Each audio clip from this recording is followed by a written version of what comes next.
Okay, I think you guys are shining through everything easy like. So keeping everything pretty similar the same way, so we'll have that same warm up. But just time yourself for that first lap. So as soon as you arrive or whatever, if y'all want to do some small stretches, that's cool. But just running out of the parking lot all the way around, up the hill, down the railway, back to the start. Once you get to the start, we're gonna go right into these movements I'm gonna define as 60-60. So 60 seconds on your clock, minimum is 60 reps. So you'll get 10 reps one side, 10 reps the other side, and you'll keep vacillating, alternating sides for 10 until that minute is over. The minimum is 60 reps. It can be done.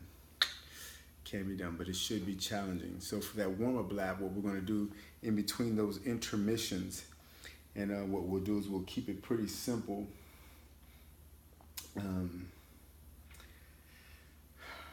Let's not keep it simple. Let's go ahead and make it a little more intense. So what we'll do is this: is that warm-up lap. We'll warm up with one lap, and then that'll be just a jog. So you'll come and do that first set of 60-60. After that, now you run again. Yeah, let's keep it like that. So we'll get a little more cardio, so we can expedite that fitness level. And this time, I want us to time that lap going around. Whether you jog it or not, it doesn't matter. Just time it, just to see how long it takes. And then we'll go into the second movement pattern, same action, 10, 10, 10. I'll describe those momentarily. And then after that, we'll go into another lap. And the idea is to run that second or third lap 5 seconds faster. And then we'll go into a third movement pattern. And I'll demo that in a moment. And then we'll go into the, and blah, blah, blah. See, so we'll have upwards of 1, 2, 3, 4, 5, 6, maybe 5, 6 laps going that way. So conditioning will be up high, as well as the strength building. So it'll be a pretty peak performance effort here. So we're going max effort almost to that point. So starting off with a real big push. I'm not sure where we left off, but we're jumping in both feet. All right, so let's make it happen like that. So first lap, warm up, casual, it's done. So we're going to set our clock to 1 minute, and we'll have some windmill type shoulder rotations forward and back, holding a hip flexor lunge. So a long, deep straddle lunge, and it will look like this. So I'll set my clock, 60 seconds, step my back leg back really far, and I want that knee locked out, and I'm leaning over about 45 degrees, weights here, but this is a dynamic stretch there, so I really noticed that stretch in my hip flexor.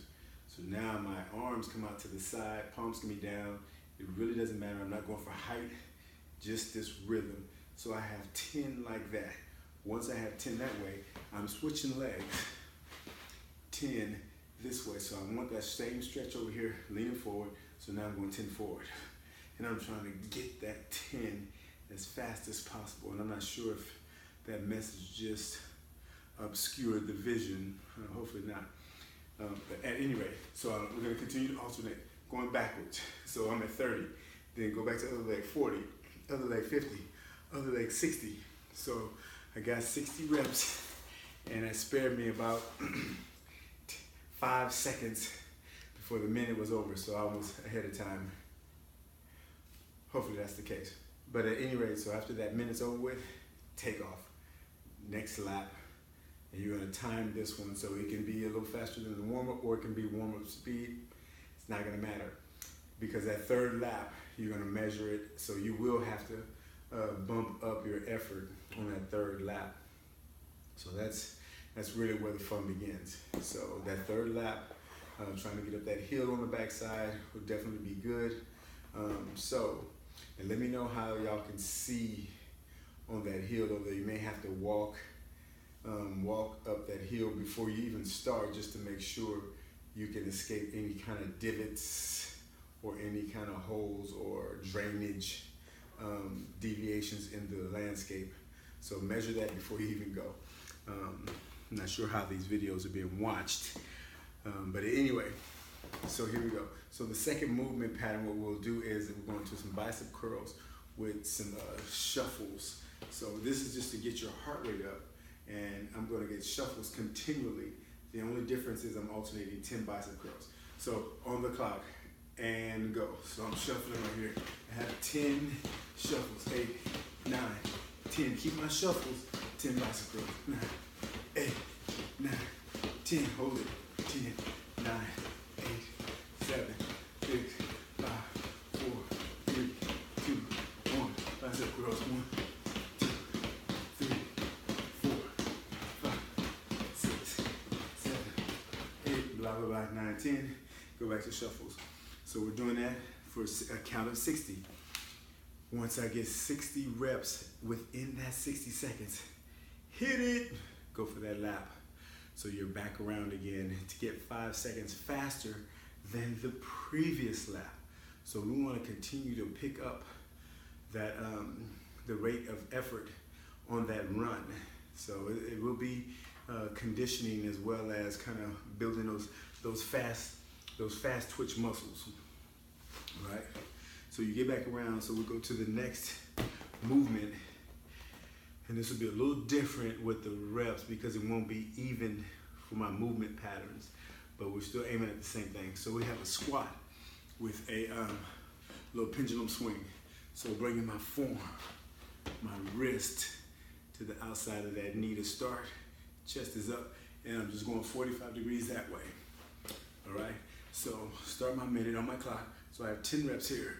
10, 9, 8, 7. I don't want my legs to move at all. Just rotating from my torso, rib cage. I'm at 10. So I'm just gonna go directly to the other side for 10 there. Once I get 10 on that side, come back over here. So I have not moved from that 90-degree squat yet. So now I'm gonna come up with the squat stand, the same pendulum move for 10 right here, and then I'm going to the other side, coming up 10 like that. And then I finish down in this position for 10 for 60. So it'll be 10, 20, 30 all the way up, 40 all the way up, 50 down, 60 down, like that.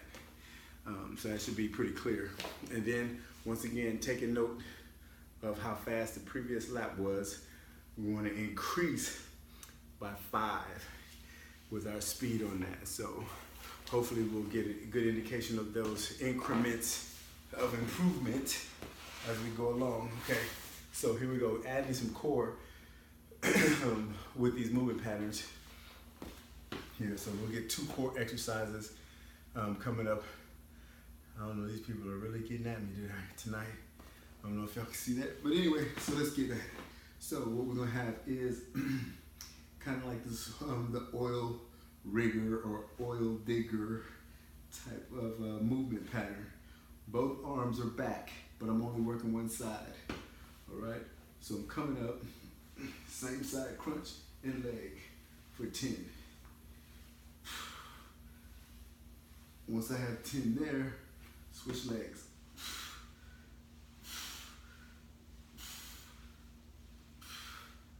For 10. If there's impingement on that shoulder that's waiting, just hold it. Drop your weight and abandon that hold there. So you want every exercise to be pain-free. So we'll have to modify it if that's the case, but hopefully they're getting stronger, and this routine is definitely gonna improve shoulder strength and mobility if it is an issue. Okay, so 10, 10, 10, 10, 10, 10. Simple as seen.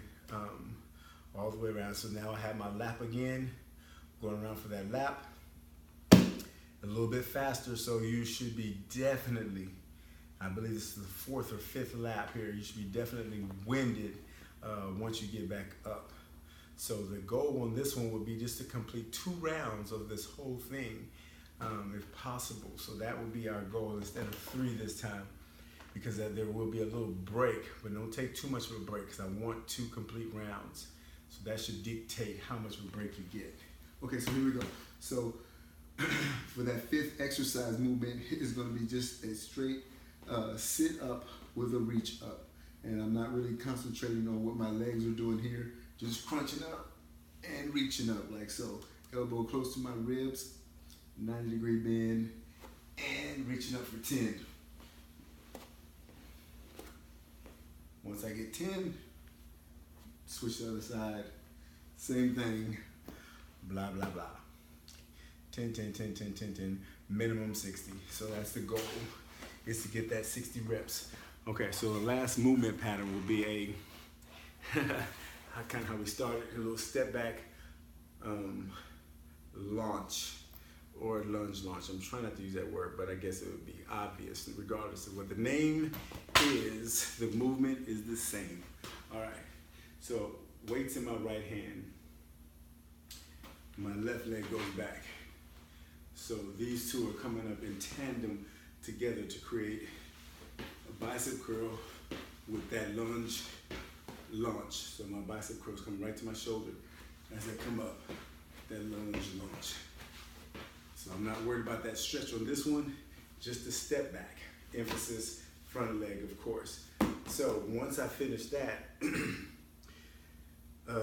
I go to the fastest lap I can do, and I'll hit that fastest lap I can, so it should be faster than the previous lap. That's the goal. And once that's finished, round one is done, and then we go back to the top, starting again at the slowest pace you can go. Yeah, if you go really slow, you can sandbag it, but it's all good. It will still turn out to be an interval because you're increasing speed 5 seconds. So you're only cheating yourself. No, you won't do that. I know you're true to the game. All right, peace. Let me know how it goes.